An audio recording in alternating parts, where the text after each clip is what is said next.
Hey, McGinn, welcome back. It's Mr. Lohn. Good to see you again.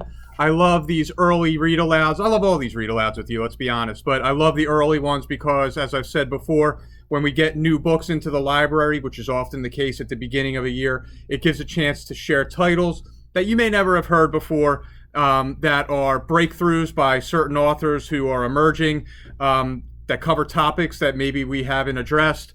And we're going to read one today called Watercress, which absolutely cleaned up last year in terms of the award season. It won the Caldecott Medal.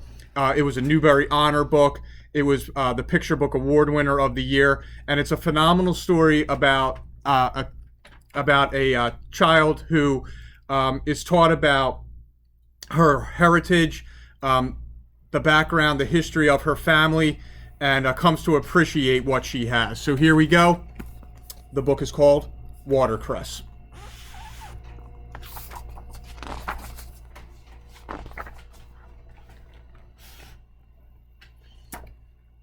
We are in the old Pontiac, the red paint faded by years of glinting Ohio sun, pelting rain, and biting snow. The tops of the cornstalks make lines that zigzag across the horizon. Mom shouts, "Look!" and the car comes to an abrupt, jerking stop. Mom's eyes are as sharp as the tip of a dragon's claw. God, that's just awesome writing. Dad's eyes grow wide. "Watercress," they exclaim. Two voices heavy with memories. From the depths of the trunk, they unearth a brown paper bag, rusty scissors, and a longing for China. They haul us out of the back seat. We are told to untie our sneakers, peel off our socks, and roll up our jeans. We have to help them gather it. The water in the ditch is cold.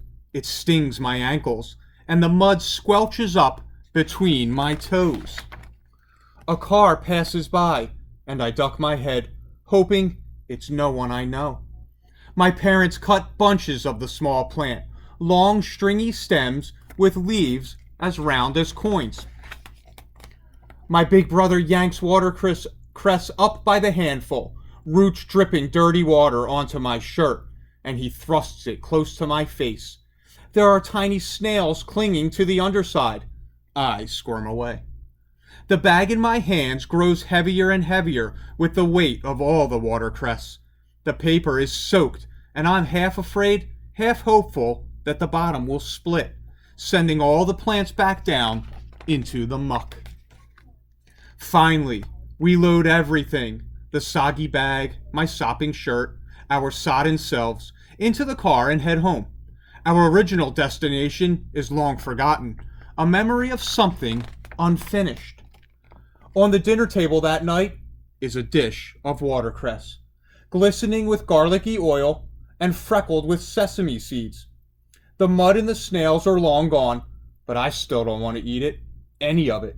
I only want to eat vegetables from the grocery store. Mom and Dad press me to try some. "It's fresh," Dad says. "It is free," Mom says. I shake my head. Free is bad. Free is hand-me-down clothes and roadside trash heap furniture, and now dinner from a ditch. Mom sighs and disappears into her room, returning with an old photo. "My family," she says, "from before." We stare. Mom never talks about her China family. She points to a small boy as thin as a stem of watercress.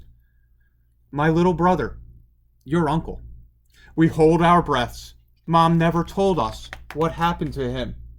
"During the Great Famine," she says, "we ate anything we could find.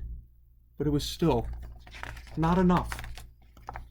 I look from my uncle's hollow face to the watercress on the table, and I am ashamed of being ashamed of my family. I take a bite of the watercress, and it bites me back with its spicy, peppery taste. It is delicate and slightly bitter, like Mom's memories of home. Together we eat it all and make a new memory of watercress. So boys and girls, I hope you enjoyed that tale.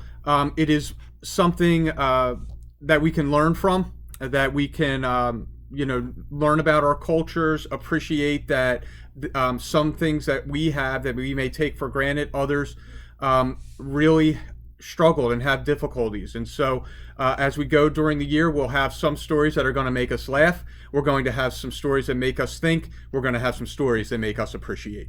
And so, I will see you tomorrow, McGinn. Have an awesome night.